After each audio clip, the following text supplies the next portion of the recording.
Oremos, mis amados hermanos. Padre bondadoso, buenos días. Gracias. Muchísimas gracias, Señor.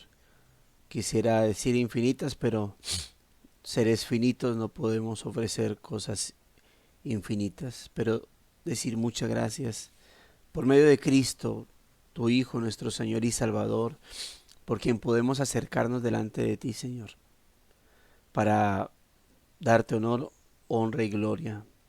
Porque hoy es un nuevo día, Señor, que tú nos concedes bajo tu gracia, bajo tu misericordia, que tú nos concedes, Señor, bajo tu cuidado, bajo tu protección.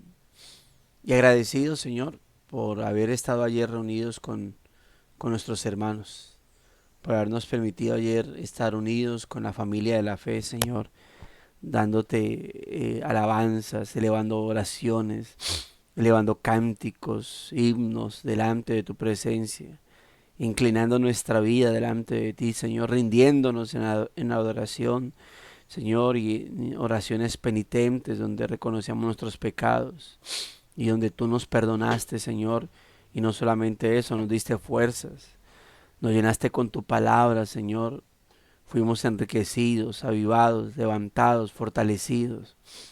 O ese es el anhelo y mi oración para todos los aquí presentes, Señor, o incluso los ausentes, los que hacen parte regularmente de este tiempo devocional.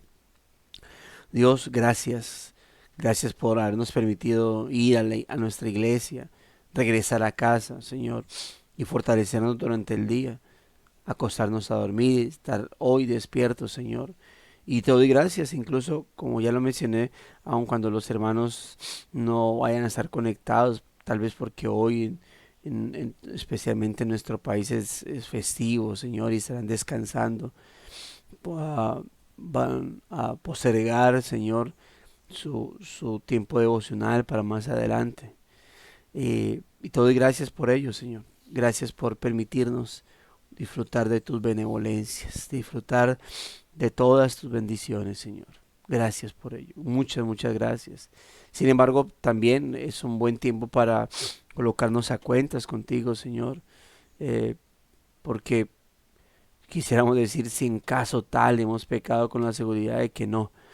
Pero lamentablemente ahí están nuestros pecados latentes, Señor. Sea por que pequemos consciente o inconscientemente, directa o indirectamente, cuando pecamos contra nuestro prójimo, nuestro cónyuge, nuestros padres, nuestros hijos, Señor, incluso nuestros hermanos en la fe. Sea porque pequemos, Señor, de manera leve y a veces tan leve, Señor, que ignoramos el pecado, que, que como lo hemos orado en otras ocasiones, a veces es tan leve, Señor, visto de manera insignificante en este mundo al punto de no verlo ni siquiera como pecado, que dejamos que eso permee nuestra vida, Señor, y terminamos ignorando pecados simplemente porque son leves o porque no contaminan tanto como contaminarían otros. Señor, perdónanos si ese es nuestro pensamiento. Perdónanos, Señor, y ayúdanos a mirar incluso esos pecados, porque cuando le prestamos atención sin entrar en el legalismo, en el extremismo o en lo que es realmente un fanatismo, Señor, pero si prestamos atención a esos pecados leves o insignificantes, Señor, por la sociedad, Señor, si le prestamos atención a ellos, si nos fortalecemos en ti, Señor, aún para enfrentar a esos leves pecados, entonces también tendremos cuidado para enfrentar los graves pecados, Señor. Oh Dios, que descuidar algo, Señor, no nos lleve a descuidar cosas mayores. Por eso es mejor estar alerta, siempre pendiente, siempre buscando esa restauración, ese fortalecimiento espiritual, bendito Dios, para encomendarnos cada día en tus sendas, en tus manos. Gracias, gracias, muchas, muchas gracias por tu gran amor y bondad, por tu gran misericordia y por tu gran cuidado. Gracias por proteger a nuestra familia, por cuidarla, Señor. Padre, gracias. Gracias porque como Dice el himno que coloqué ahí intencionalmente a mis hermanos, en medio de las batallas, de las adversidades, Señor. Es por ti que podemos afirmar que estamos bien, que tenemos paz. Y eso es lo que nos lleva a dar gloria a tu nombre. Sin embargo, puede que hayan situaciones, oh Dios, difíciles en medio de nosotros, que tal vez no han dejado que mis hermanos tengan esa paz, esa gratitud, sino que se mantengan en aflicción, en angustia. Oh Dios, que tu palabra corre y sea glorificada, en este caso para el bien de mis hermanos que están en angustia, en aflicciones, tribulaciones, sea que eso les esté afectando, ¿no? Señor, que la mirada siempre esté puesta en ti, que la mirada siempre esté puesta en el galardón, en, hacia adelante, Señor, en la meta del supremo llamamiento de nuestro gran Dios en Cristo Jesús. Así que tu palabra este día sea para animar, Señor, y alentar a aquellos que estén pasando por algún momento difícil, Señor. Gracias te damos, Dios. Gracias por este buen momento. En tus manos encomendamos el día de hoy, aunque para Colombia sea un festivo, Señor. Tal vez algunos deban salir a hacer cosas afuera de casa y te pido que los guíes en todo ello, pero que los guardes siempre de accidentes y del pecado, Señor. Y gracias por los hermanos que aún en medio de tal vez el festivo se levantaron, Señor, para ser partícipes de este devocional. Y aquellos hermanos que están fuera de nuestro país, Señor, Colombia, gracias por aquellos que están ahí conectados y por procurando siempre la edificación de sus vidas. Gracias, muchas gracias te damos, Señor. Gracias, que tu palabra, Dios, realmente edifique nuestra vida y que este devocional sea una forma, una manera, Señor, de enriquecernos y afirmarnos en ti. Te agradecemos en Cristo Jesús, nuestro Salvador. Amén y amén. Sufrimiento injusto. Amado, no se sorprendan del juego de pruebas que en medio de ustedes ha venido para probarlos, como si alguna cosa extraña les estuviera aconteciendo. Antes bien, en la medida en que compartan los padecimientos de Cristo, regocíjense, para que también en la revelación de su gloria se regocijen con gran alegría. Primera de Pedro 4, 12, 13. Cualquier verdadero creyente eventualmente enfrentará un sufrimiento injusto. Si estamos siguiendo genuinamente a Cristo, habrá temporadas en las que nos encontramos en el extremo receptor de la acusación o calumnia. Puede suceder en nuestro hogar, lugar de trabajo o escuela. Incluso puede suceder dentro de una iglesia. Estas pruebas son un verdadero desafío. Cuando exponemos objetivamente los hechos que tenemos entre nosotros, pensamos, ¿sabes qué? No tenía derecho a decir eso, no tenía derecho a pensar eso, no tenía derecho a hacer eso. Y sin embargo, aquí estoy. Simplemente no es justo. Cuando nos enfrentamos al sufrimiento, nuestra gran tentación es considerarlo como una extraña desgracia, como totalmente fuera de sintonía con lo que realmente es seguir a Jesús. En el fondo, es fácil pensar que todo debería ser fácil cuando estamos siguiendo a Jesús. Durante un tiempo, en algunas áreas del mundo, incluyendo gran parte del occidente hoy, podemos felizmente estar de acuerdo con esta suposición. Pero entonces nos enfrentamos a una prueba de fuego y de repente nuestra experiencia de vida demuestra que ser cristiano no es de hecho fácil. Pastoreando la iglesia en su día, Pedro los alentó a no sorprenderse por las pruebas de fuego que pudieran experimentar. Al igual que un padre que se sienta a hablar con una hija antes de que ella se abra camino en el mundo, Pedro instó a los creyentes a anticipar el sufrimiento. No era que en algún momento actuaran mal y por lo tanto recibieran un justo juicio. No, era que sufrirían simplemente por su compromiso con Jesucristo. Esto era, les dijo Pedro, parte de la vida del cristiano. No debería ser una sorpresa, sino una expectativa. Después de todo, como Jesús mismo dijo a sus discípulos la noche antes de que el pollo del mundo lo clavara en una cruz, un siervo no es mayor que su Señor. Si me persiguieron a mí, también los persiguirán a ustedes. Juan 15:20. Considera la forma en que Jesús fue tratado delante de Pilato. Durante el interrogatorio, Pilato dijo a Jesús, por primera de 3 veces, yo no encuentro ningún delito en él. Juan 18:38, 19:4-6.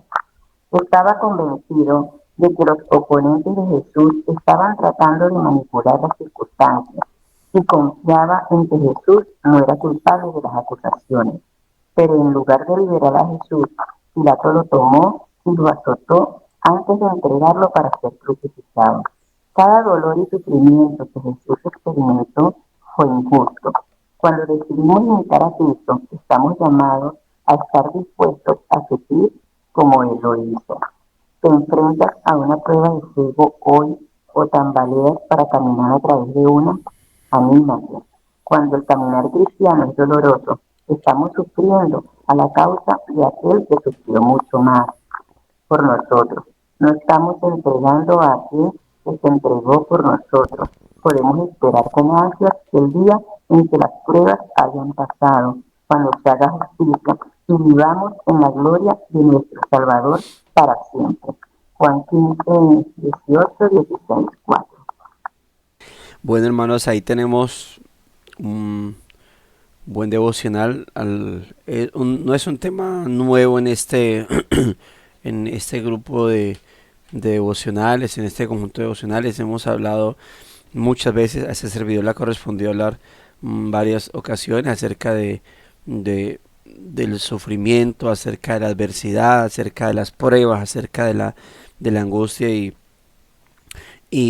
de diferentes textos, ¿no? De diferentes textos, lo cual muestra que la vida del creyente es parte, en realidad, parte tiene que ver con el sufrimiento. Y hay dos temas que cuando uno trata, no únicos, sino que uno de los dos temas que uno puede observar que retumban mucho en en la vida del creyente, o que conectan, o que la iglesia del nuevo pacto debe tener en cuenta. Uno es la unidad, dos, el sufrimiento.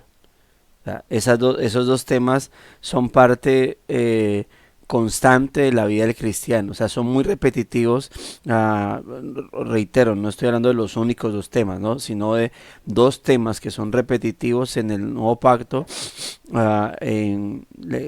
Sobre la iglesia del nuevo pacto es el llamado a la unidad, ¿sí? Y el llamado al sufrimiento. Incluso cuando Pablo habla a los filipenses, hace referencia a que ellos deben, dice, en una demanda del evangelio que les hace Pablo, les dice que os comportéis como es digno el evangelio de Cristo, ¿no? Y que ellos puedan entender que Dios no solamente les concedió, es decir, que es una producto de la gracia el que ellos hayan creído, sino que también les ha concedido como si fuera un premio, o si lo debieran ellos, el padecer por Cristo. Entonces, una frase que retumba en muchos cristianos del pasado es que cuando sufrían, o cuando de pronto, por ejemplo, cuando Colombia, cuando recién llegó el evangelio, que el cristianismo, que fácilmente la gente podía ver a alguien, un evangélico, y la razón por la cual se distinguía un evangélico no solamente era porque él predicaba el evangelio, sino que, por ejemplo, las mujeres con su vestimenta de vestido, el hombre con su corbata ahí, o con su camisa manga larga, abotonada, y tomaban la Biblia, la Biblia, la Biblia, y la colocaban y andaban con ella debajo del brazo. Entonces ya usted sabía que ese que iba era evangélico.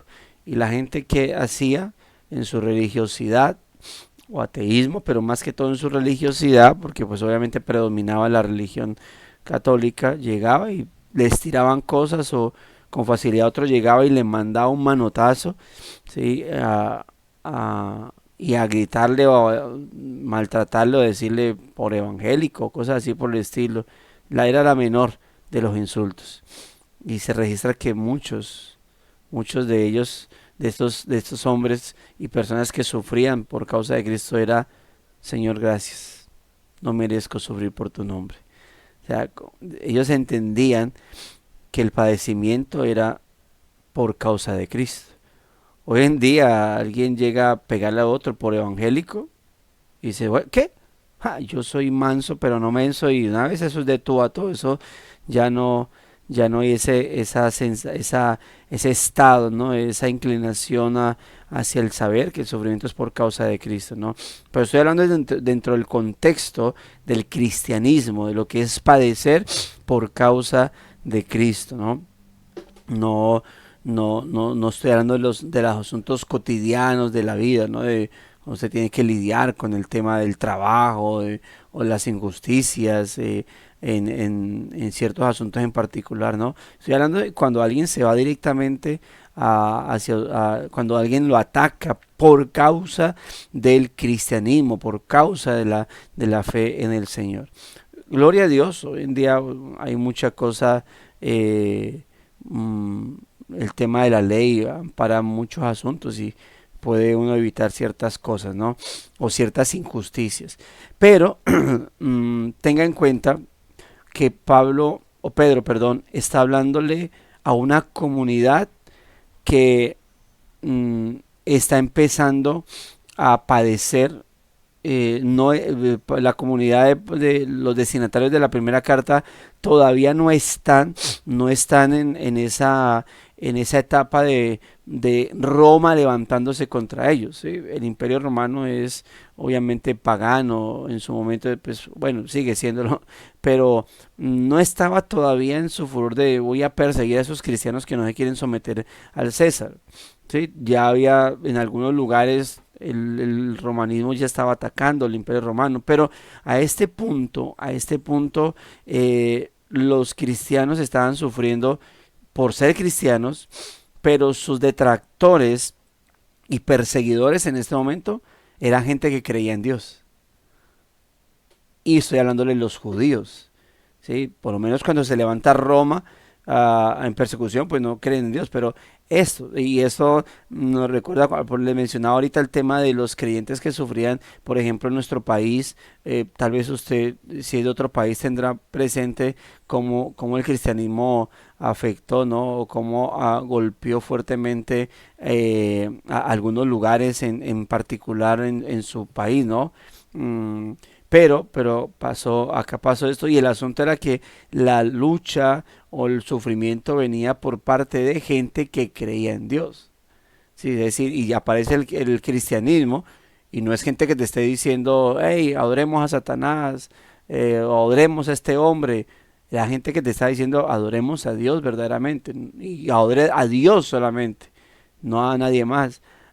Y aún así venía el sufrimiento. Hoy en día me escuchaba que día un programa donde decía un hermano que él es de México, y que había sectores en partes de México donde todavía el catolicismo atacaba al cristianismo, quemaba las capillas de los cristianos o las casas, o si en una casa tiraban piedras porque eran cristianos. Y él mencionaba algunos lugares, unos nombres muy raros de por ahí, de estos pueblitos de México, donde la gente todavía, por causa de creer en Cristo, o de esa gente, no les importaba. ¿Y quiénes los atacaban?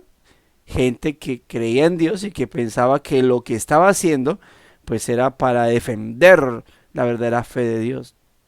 En este caso, el sufrimiento de parte que estaban experimentando los creyentes, a quienes escribe Pedro, era de parte de los judíos. Los habían sacado de sus contornos, de sus lugares de residencia, no les vendían, no les compraban. Algunos eran amenazados y les tocaba salir de una manera abrupta, huyendo prácticamente, dejando todo atrás, dejando sus casas, sus trabajos, para empezar a andar como Pedro mismo les dice a ellos, extranjeros y peregrinos. Solo que Pedro lo que hace es conectar ese peregrinaje es con la vida del creyente aquí en la tierra, pero y nosotros podemos considerarnos extranjeros y peregrinos porque sí, no somos de acá, nuestra ciudadanía está en los cielos y porque vamos de paso. Esos hermanos eran literalmente extranjeros y peregrinos en lo espiritual, como su paso por este mundo, pero también están siendo extranjeros y peregrinos por causa de la persecución. ¿Y por qué? ¿Por malhechores? No. ¿Porque tuvieron un problema con un vecino muy peligroso y les tocó ir? No. Porque eran creyentes. Así que le pregunto, ese sufrimiento de ellos, es decir, no estar en su casa, haber sido sacados de su territorio, donde estaba su casa, su negocio, y tener que ahorita estar fuera porque al otro no lo quería, porque los amenazaron, y tal vez muchos de ellos en nombre de Dios. O sea, yo miro eso desde una perspectiva humana y digo, eso es injusto que ellos estén pasando eso. Bueno, la realidad es que el sufrimiento injusto no es típico solo del creyente falso. Porque uno puede decir, bueno, un sufrimiento injusto, eso es parte para el que está haciendo las cosas mal, para el que no está actuando correctamente. ¿Se acuerda de los amigos de Job, los primeros que se mencionan? ¿Por qué al final ellos fueron reprendidos? Porque su argumento para cuestionar a Job en su sufrimiento es que él algo malo había hecho, ¿sí? Porque no puede ser que alguien que crea en Dios le pague sufrimientos. No puede ser que alguien que esté bien con Dios esté sufriendo. Entonces, algo malo él hizo. Y la realidad es esta, para hacerle un spoiler de Job. La realidad es que Job no estaba bien en su relación con Dios. Pero moralmente Job era intachable. Es decir, en su momento no había, o sea, pudiésemos decir que Job era irreprensible en toda su vida. O sea, no había quien le colocara, como se dice coloquialmente, la pata encima a Job en lo moral. ¿Se acuerda de lo que dijo Pablo de sí mismo? Yo en cuanto a la ley era irreprensible, celoso y por eso perseguidor de la iglesia. O sea, no eran hipócritas, en otras palabras. Es decir, Job o Pablo no era uno afuera y otro dentro de casa o al escondido. El problema de Job, y por eso el ataque de estos hombres era falso. Job, ¿cuál es tu pecado? ¿Cuál es tu pecado? Porque, porque los que creen en Dios no les pasa eso. Los que están bien no les pasa eso. Después aparece Eliú y ya encuentra a un Job renegando, peleando con Dios. Por eso de dame la paciencia del siervo Job, yo no lo oraría como tan fácil. Sí, yo más bien digo, dame la paciencia de Cristo. Él sí fue paciente. ¿Sí? Job, si usted ha leído Job, usted no va a pedir la paciencia del siervo, como dicen, la paciencia del santo Job. Claro que fue paciente, porque finalmente si a su esposa que no le cayó la enfermedad y la pobreza, pero obviamente sufrió la muerte de sus hijos, dijo, chao, me voy. Job se mantuvo ahí como buscando respuesta, como el Salmo 121, alzaré mis ojos a los montes de donde vendrá mi socorro. O sea, ¿y aquí qué está pasando? Y llega un montón de Job estalla y empieza a pelear y a renegar y aparece Elío y le dice, bueno, ¿y a usted quién le dijo? Palabra más, palabra menos, estoy interpretando, parafraseando. ¿Y a usted quién le dijo que usted no puede sufrir? ¿A usted quién le dijo que el sufrimiento no le puede llegar así por así? ¿A usted quién le informó eso? Que si Dios quiere mandarle sufrimiento a usted porque se lo quiso mandar y punto. Y entonces empieza la pelea. Y por eso al final, quien es castigado de los cuatro amigos son los tres primeros y el uno. Porque después Job mismo deja ver, irreprensible y todo, pero ¿qué pasaba? No tenía su vida espiritual, es decir, su relación con Dios no estaba bien. Y por eso él dijo, de oídas te había oído, y hablaba lo que no entendía. Ya, Job conocía de Dios y hablaba de Dios, pero era en un sentido moral, lo mismo que Pablo, y lo mismo que le llegó a pasar a la iglesia de Éfeso. Bien, conocían, hablaban acerca de ello, pero su relación íntima con Dios no estaba, así que vino el sufrimiento. Por eso a causa Dios nos mueve el sufrimiento. Esas personas que quería probar el Señor, de alguna manera su fe, de alguna manera el hecho de que pudiesen afirmarse en la fe de Cristo. Y por eso dice el escritor, ¿no? Que uno es tentado a considerar como una desgracia, como algo totalmente fuera de sintonía con lo que realmente es seguir a Jesús. Y la gente dice, uno puede escuchar a personas, pero yo no sé por qué me está pasando esto. Yo no sé por qué estoy sufriendo. O sea, vea, yo oro en las mañanas, yo oro al mediodía, yo oro en las noches. Le gano a Daniel porque yo oro en las tardes también y entre la mañana y el mediodía. Yo oro 5 veces, pastor. Le gané a Daniel que oraba tan solo 3 veces al día.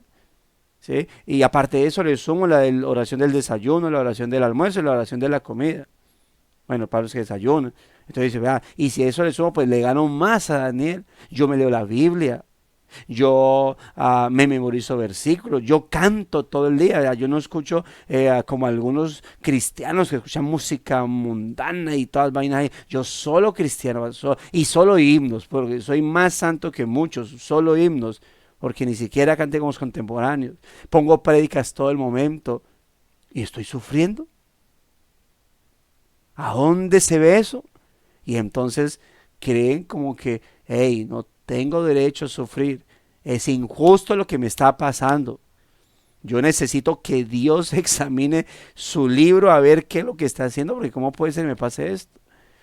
Y entonces se miran y dicen, no es extraño. Bueno, lamentablemente, parte de la doctrina del carismatismo y a veces del pentecostalismo, yo diría neopentecostalismo, viene como de los 3 amigos, de los primeros 3 amigos de Job, que lo único o que ellos creían que la única manera o que el único sufrimiento o la única forma de que alguien sufriera es porque algún pecado tenía de manera interna, pero no creo que obviamente por causa de, así por así. Aquí está estaba buscando los 3 nombres: Elifaz, Bildad y Sofar.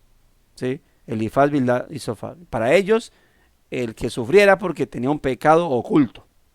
El que sufría, casi les da por decir, como dicen algunos sectores carismáticos, es porque tiene una maldición generacional. Por eso sufre. ¿Sí? O algo hizo, algo está, examínese porque algo está haciendo mal. Algún pecado tiene usted y no lo quiere confesar y por eso mantiene con gripa, por eso mantiene con problemas, por eso mantiene de una racha impresionante. Yo a veces molesto a los hermanos y les digo, cuando yo veo que están como de crisis en crisis, yo digo, vea, como no creemos en el tema del agua de ruda, aparte de eso que huele feo, ya, imprima 10 veces el Salmo 91, imprímalo. Usted pone a calentar agua, mete las hojas del Salmo 91 ahí y se baña con ellas a ver si de pronto se quita todo eso. Pero es broma, no me poner a hacer eso. Pero es la realidad de muchas personas. Algo me está pasando. No sé, es que me reviso y mire que me pasa y me pasa. Y termino una enfermedad y paso otra enfermedad. Termino esta enfermedad y paso otra enfermedad. No estoy bien y salgo de esta crisis, salgo de la otra y entonces ya hasta se vuelven jocosos. Ya estoy bien. Y tengo miedo porque estoy bien, porque nada me está pasando. No sé qué es lo que viene encima. Yo ya estoy oliendo hacia como cuando yo recuerdo, se habla de una tempestad que hubo fuerte acá uh, hace unos 6 años, nunca antes vivida, y quedó hasta marcada. Hace poco que dijeron, hoy se cumple 6 años de esa tempestad. Uy, ya ni la había olvidado, pero yo recuerdo que antes de que llegara ese momento, los aires tenían un sonido tan impresionante.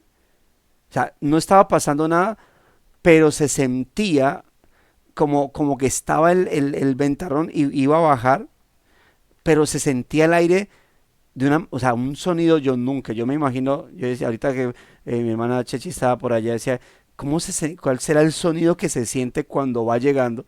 Sí, cuando fuera el dicho, cuando el río suena, piedras lleva, sí, y yo decía, o sea, está sonando, y cuando empezó el sonido, o sea, un sonido fuerte, y cuando de un momento a otro empezaban a levantarse, se escuchaba cómo se levantaban tejas, cómo se golpeaba una cosa a otra, bueno, en fin. Y entonces hay gente que tal vez dice, vea, es que escucho que viene la prueba porque no puede ser, a mi vida está tan acostumbrada al sufrimiento que eso algo se inventará el Señor para mandarme. Porque de alguna manera se cree o se piensa que esos sufrimientos no están acordes. Eso es extraño porque yo no es que me porte mal. Entonces se cree y se es tentado, ¿no?, a considerar como una desgracia o como algo totalmente fuera de sintonía con lo que es realmente seguir a Jesús.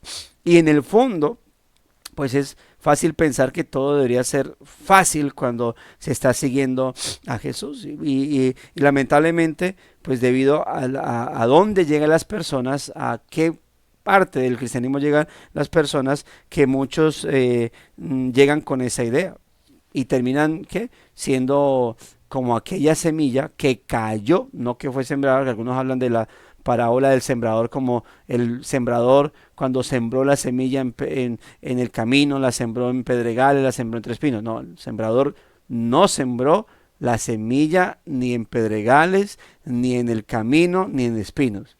La semilla cayó ahí. ¿Donde la semilla fue sembrada? En buena tierra. ¿Y cuándo pasa que cae? Pues cuando se está predicando el Evangelio y la gente va recibiendo, pero y lo recibe, ¿verdad? O le llega, pero no porque Dios la esté sembrando, porque yo creo, o sea, uno predica, pero quien realmente siembra la palabra es el Señor. Y cuando Él la pone en un corazón es porque esa persona sí o sí va a recibir esa palabra. Mm, a muchos les pasa que la reciben, que les cae, perdón, y parte de la semilla cayó en pedregales. Y cómo interpreta el Señor esa parábola, o esa escena de esa parábola? Es la persona que en su momento recibe la palabra con gozo, pero sale el sol, ¿sí? Es decir, las pruebas, y queman esa palabra, y ya, y se aparte. Él dice, y es esa gente que la recibe con gozo, pero viene la prueba, se desanima y ya. ¿Por qué? Porque llega con la expectativa de que llegó al cristianismo y todo se soluciona. Yo le decía la otra vez que una de las formas de predicar, o que a mí me enseñaron, era, tienes problemas, ven a Cristo. Estás enfermo, ven a Cristo. Él te va a sanar, Él te va a quitar. Estás pobre, ven a Cristo. O sea, parecía la propaganda, ¿no? ¿Le duele tal cosa? Sí, Señor. ¿Le pasa tal cosa? Sí, Señor. Pues ven, aplícate esto. Evangelio, y todo, ¡pum!, se soluciona. Y mucha gente entraba, veía que todo permanecía igual, media vuelta y otra vez por fuera. ¿Sí? Entonces, es que no tuvo fe para que se lo solucionara el problema. Y yo hoy en día obviamente cuando uno predica y la gente, no, es que tengo ese problema, tengo esto otro, uno dice, mira, así es, Cristo es para tu salvación, la salvación de tu alma. El problema que te va a quitar el Señor, el problema del cual te va a librar Cristo, es de la salvación, es de la condenación eterna. En cuanto a tus problemas terrenales, si tienen que ver con algún pecado, te los quito. ¿Sí? No me alcanza el dinero porque soy borracho. Listo, te va a empezar a alcanzar. Porque te quita eso. No me alcanza el dinero porque tengo el vicio del cigarrillo. No. Te va a empezar a alcanzar porque Dios te va a quitar eso. Obviamente va a ser un proceso, o algunos el proceso es así, gloria a Dios, ¿sí? Cuando son temas de pecado. Pero hay momentos donde simplemente el hogar seguirá mal, la relación con los hijos seguirá mal, la relación con los padres seguirá mal, y a veces el evangelio lo que sea empeorar las cosas, pero la convicción hace que esa gente se mantenga en Cristo, ¿no? Y entonces el asunto es entender obviamente que no es así, no es real obviamente que venir a Jesús, que viniendo a Jesús las cosas se pongan más fáciles. De hecho obviamente, la experiencia demuestra que no es fácil el camino de Cristo. Y si usted lee la primera carta de Pedro, capítulo 1, capítulo 2, capítulo 3, capítulo 4 y capítulo 5, hablan de las pruebas. ¿Y por qué habla de la prueba? Porque los destinatarios a los cuales están escribiendo estaban en prueba. Y Pedro lo que entra es a animarlos. Y desde entrada el apóstol Pedro está animando a esos creyentes. Si usted lee, mire, cuando uno lee las cartas apostólicas, las cartas entran diciendo a la iglesia que está en tal lugar, gracia y paz del Dios y Padre nuestro Señor Jesucristo, gracia y paz de Dios y de Cristo, ¿sí? Y así, mm, a menos que hubiese alguna situación que tuviese que ser arreglada, pues se extiende. Pero note, mire, voy a leerles cómo entra la primera carta de Pedro, versículo 1 y 2, dice, Pedro, apóstol de Jesucristo, a los expatriados, ¿sí? Los que fueron sacados de su lugar, de su propia patria, de su propio lugar, dice, a los expatriados de la dispersión. Y mira dónde están esas personas, en el Ponto, en Galacia, en Capadocia, en Asia, en Bitinia, regados. Eso muestra que de alguna manera había un mensajero que iba llevando no solamente el pergamino que escribió, sino que había hecho varios y los estaba dejando en diferentes lugares para llegar a estos cristianos.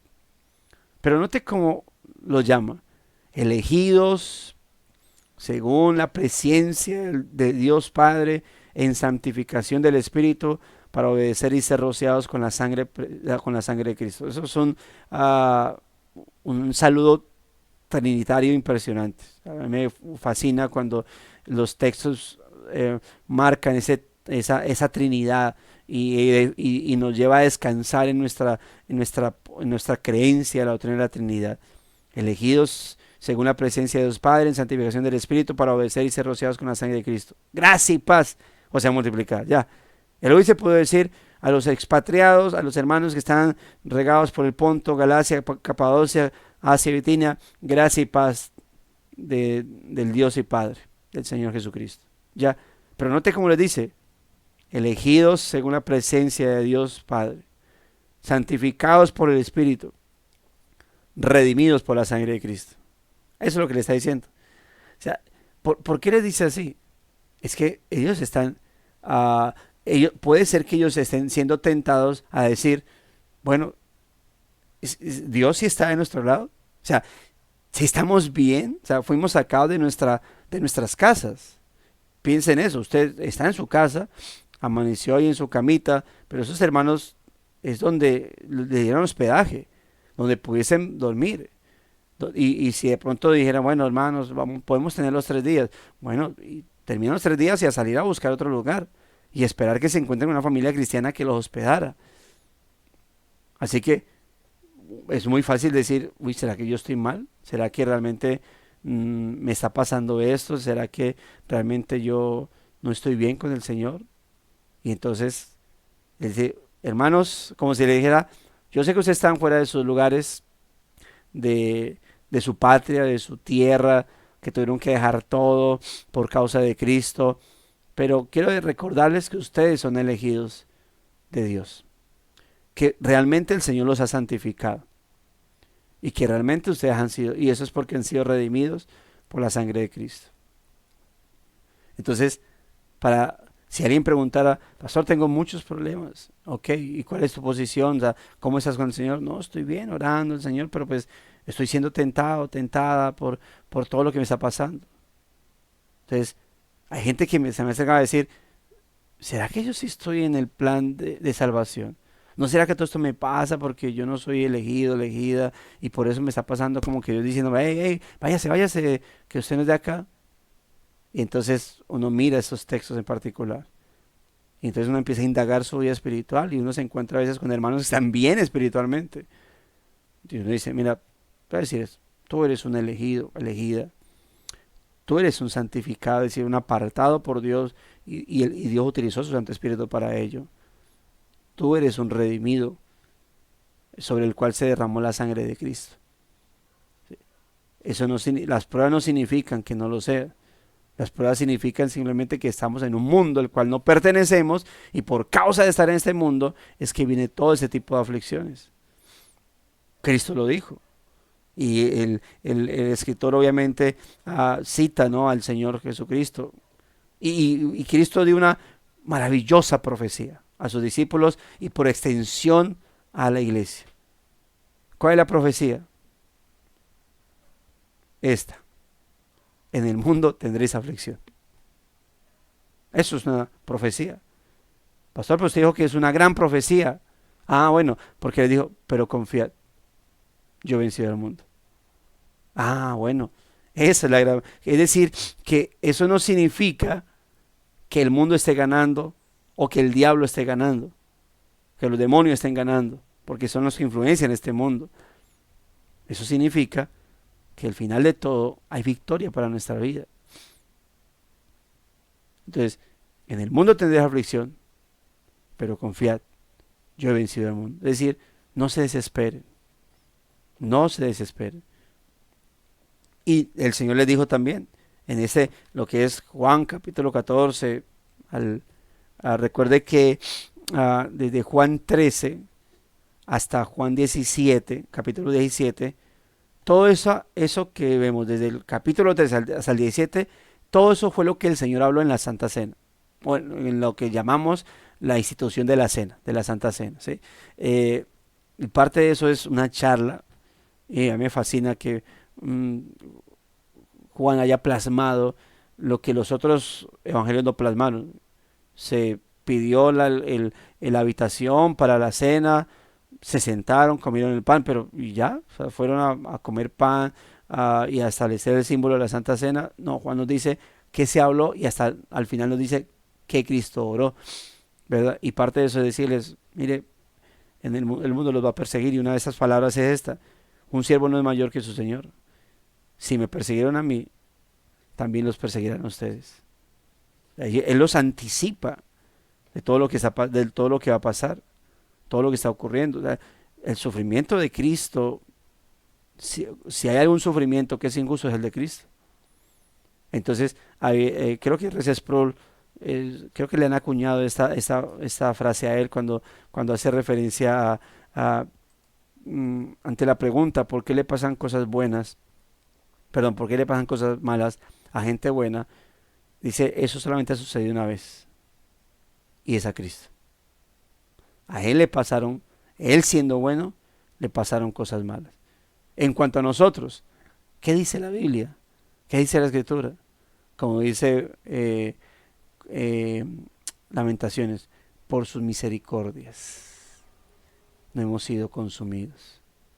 Hermano, si realmente usted examina su vida, sus pensamientos, piense esto: si por cada pecado del cual usted es consciente, porque a veces, como lo menciono en la oración, a veces por causa de empezar a medir pecados de una manera, a medirlos y decir, no, este no es tan pecado, este es pecadito, y lo hago tan leve, tan insignificante, que al final termino ignorándolo. Pero reflexionando, piensa en esto: que a usted le viniera una aflicción por cada pecado que comete, empezando de pensamientos, deseos internos. ¿Qué tan llena, vacía, medio llena estaría tu vida de aflicciones si por cada pecado viniese una aflicción? Y mientras más fuese tu pecado, así de calibre, pues más fuerte. Hermanos, por sus misericordias no hemos sido consumidos, no estamos llenos de aflicciones, de problemas. Pero debemos entender, obviamente, ahora algo que Pedro les va a resaltar en esta carta es, ojo, no sufran, que no estén sufriendo por causa de su mal comportamiento. Porque quien sufre por malhechor, por ladrón, por metido, o como dice Pedro, por entremeterse en lo ajeno, quien está sufriendo por causa de eso, no diga que sufre por causa de Cristo. Eso es un merecimiento. Ojo con eso, renuncien a eso si es que así están comportando. El sufrimiento es cuando es por causa de Cristo. Si usted tiene un mal comportamiento, ¿sí?, Entonces, obviamente hay que tener mucho cuidado al respecto y analizar, bueno, ¿y esto que me está pasando es por Cristo o mi imprudencia? ¿Por Cristo o mi necedad? ¿Por Cristo o porque no sigo consejos? ¿Sí? No todo sufrimiento es por causa del, de que del, del Señor. ¿Sí? A la otra vez escuchaba a alguien que se había ido uy, hace muchos años, me acaba de llegar a la mente, eh, y, pero eso lo escuché estando en el pentecostalismo, un hombre que dijo, no tengo por qué temer el diablo, y se fue tarde de la noche a predicar por allá a un sitio cercano a él, a una calle, sí, un barrio pues de estrato bajo, es decir, una calle, un barrio que es peligroso, es en Palmira. Y dice, por acá sí esto lo encuellaron y él empezó a decir que era cristiano, después a reprender al diablo, al final se burlaron de él y dijeron, ay, ¿sabe qué? Váyase de aquí evangélico, pues no tenía nada tampoco que le robaran así pues como de valor y finalmente se burlaron de él. Y entonces, ¿qué dijo? No, que el diablo, que esto y que lo otro, que se levantó y dice, hey, hermano, entonces le dieron un buen consejo, hermano, el sabio ve el peligro y se aparta. Usted no sufrió por causa de Cristo. Usted sufrió fue por su imprudencia al irse tarde de la noche allá, que es que a retar al diablo y a demostrar quién es el que manda. Hermano, eso es imprudencia. ¿Sí? Entonces, tener mucho cuidado acerca de eso, hermano. Y hay muchos casos que se me vienen a la mente de gente que en su momento pensaba que era que Dios lo estaba probando y no empezaba a indagar, decir, hermano, más bien, compórtese bien, sea prudente en esto, en lo otro, no actúe así, porque eso le está pasando es por su imprudencia y por su necedad. Pero en el caso de los creyentes, Pedro sí los anticipa, ¿no? Los anticipa ante el sufrimiento y les insta a que no se sorprendan por las pruebas que vienen. Y permítanme compartir algunos escritos en particular. Yo tengo dos puntos que pudiese mencionar, incluso dentro de un sermón basado en el versículo 12 y 13, le doy un título que es así, un llamado al gozo en medio del sufrimiento. Y en ese punto destaco dos cosas según el texto que se está leyendo, que es el sufrimiento no debe ser una sorpresa para el cristiano. ¿Sí? El sufrimiento, basado en el versículo 12. Amados, no os sorprendáis del fuego de prueba que os ha sobrevenido, como si alguna cosa extraña os aconteciese. ¿Sí? Entonces, el sufrimiento no es una sorpresa o no debe ser una sorpresa para el cristiano. Afortunadamente, este llamado al gozo no tiene su fuente en la frialdad o valentía humana, sino en la inspiración divina. ¿Sí? No les está diciendo, ay, eso, dejen tanta flojera, tanta chilladera. No, eso es una inspiración divina, porque hay gente que puede pensar que porque uno le dice, hermano, pues eso no tiene solución. ¿Qué hacer por el momento? Orar al Señor y encomendarse a Dios. Ay, sí, como para usted es fácil porque usted no lo está sufriendo. Es que ese consejo no viene de mí, no viene de mi comodidad, ese consejo viene del Señor. Eso es lo que Él nos dice. Paciencia, gozo en medio de ello. Viene la inspiración divina. Entonces, cuando ya se ponen así, yo digo, bueno, entonces pelea con Dios porque quien está mandando el consejo de ser paciente o de esperar en medio del sufrimiento y gozarse en medio de Él es el Señor. Eh, no uno. O sea, si viniera de mí, pues sí, sí tiene razón. Cuestióneme porque yo estoy acá en mi trono de comodidad, porque como los pastores no sufrimos nada, no padecemos nada, entonces nos es muy fácil decirle a los hermanos que se gocen, que tranquilos, que no pasa nada. No, ese es el consejo del Señor. Ah, por eso digo, menos mal este llamado al gozo en el sufrimiento no tiene su fuente en la frialdad o valentía humana, resistencia humana, sino en la inspiración divina. Y es por ello que este mismo llamado al gozo lo veremos en los Salmos, por ejemplo, en los escritos de Pablo y en la carta a Santiago. Es decir, Pedro no está solo en el llamado al gozo cuando dice... Uh,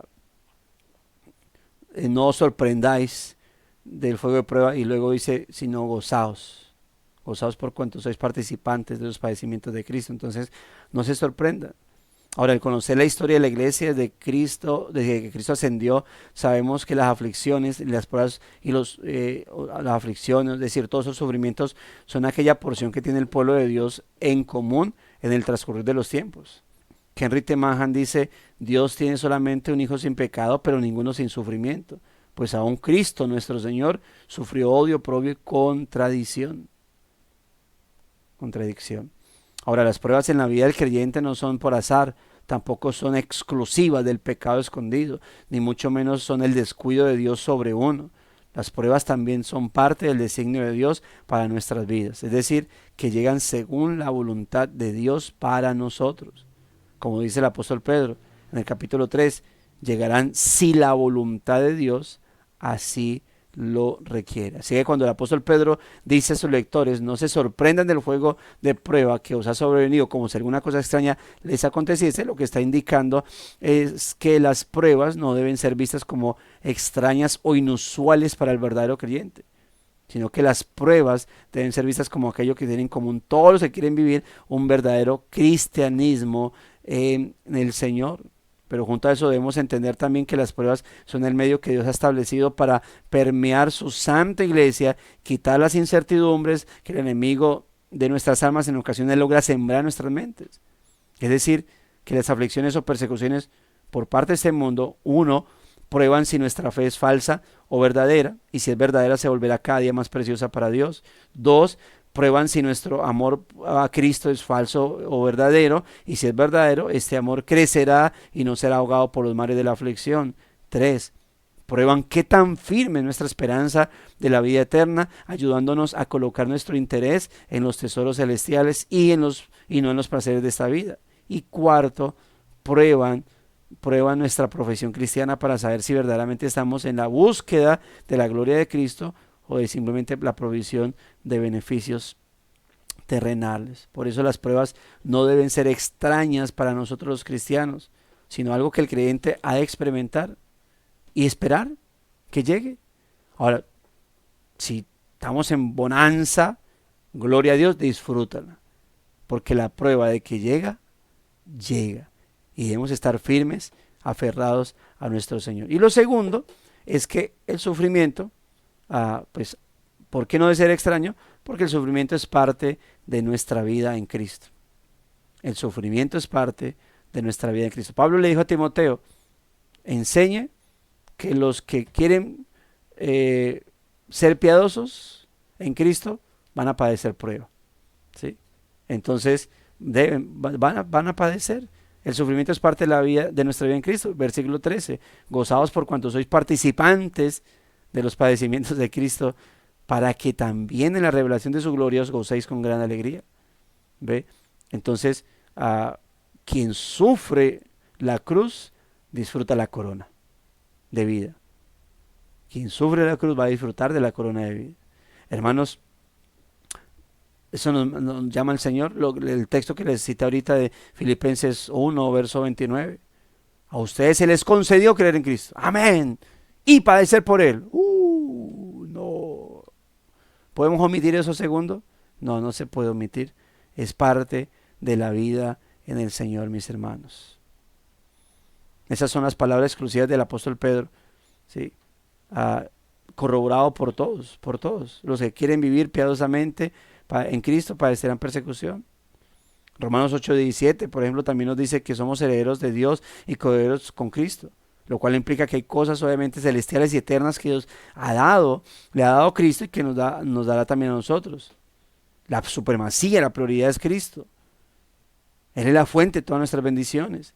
Él es el camino a seguir para llegar a la glorificación. Pero si Él pasó por el sufrimiento, entonces usted y yo, antes de que llegue la glorificación de la vida eterna con Cristo, tendremos que transitar por la persecución o sufrimiento que trae este mundo. En otras palabras, por donde nuestro Señor Jesucristo pasó, nosotros pasaremos para que a donde Él llegó, nosotros también lleguemos, mis amados hermanos. Por eso, gocémonos, hermanos, Gocémonos en los padecimientos, más aún cuando sabemos que los padecimientos son parte de nuestra formación diaria como hijos de Dios para ser cada día conforme a la imagen de Cristo. Hermano, fue el padecimiento que puso a Job no solamente en un estado, o sea, es decir, lo sacó de su estado de mero moralismo irreprensible a un estado de devoción con Dios. ¿Ve? A un estado de devoción con Dios. Fue el llamado, obviamente, de Cristo. Fue Cristo el que sacó a Pablo de ser irreprensible según la ley a ser un cristiano salvo, pero también totalmente dependiente de Cristo y su obra y no de sus méritos o comportamiento moral. ¿Cómo termina el devocional? Bueno, cito esto, dice: cada dolor y sufrimiento que Jesús experimentó fue injusto. Cuando decidimos imitar a Cristo, estamos llamados a estar dispuestos a sufrir como Él lo hizo. Pregunta: ¿te enfrentas a una prueba de fuego hoy? ¿O te tambaleas por caminar a través de una? Es decir, ¿te da miedo que de pronto estás bien y vas a empezar a enfrentarte a una? Escribe el escritor aquí del devocional: anímate. Cuando el caminar cristiano es doloroso, estamos sufriendo la causa de aquel que sufrió mucho más por nosotros. Como dice el escritor de los Hebreos, no hemos sufrido hasta la sangre. Ahora, Cristo sufrió mucho más que nosotros, porque Cristo sufrió la ira de Dios. Usted y yo no hemos sufrido la ira de Dios, hermano. No estuviéramos vivos. Hermanos, nos estamos entregando a aquel que se entregó por nosotros.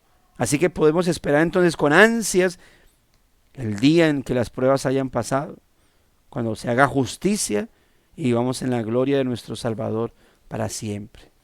Ese transitar es un camino difícil, pero no solitario. ¿Por qué no solitario? Porque uno, tenemos a Cristo, que nos ha dejado su Santo Espíritu, el otro Consolador. Y cuando dice el otro Consolador es porque el primero es Cristo. Bueno, Cristo es el primer Consolador, el Espíritu Santo es el otro Consolador, y el Padre es Dios de toda consolación. Hermano, nuestro Dios Trino es un Dios de consolación. No estamos solos. Y segundo, no estamos solos no solamente porque Dios está a nuestro lado, el Dios Trino, sino que también no estamos solos porque la iglesia está también.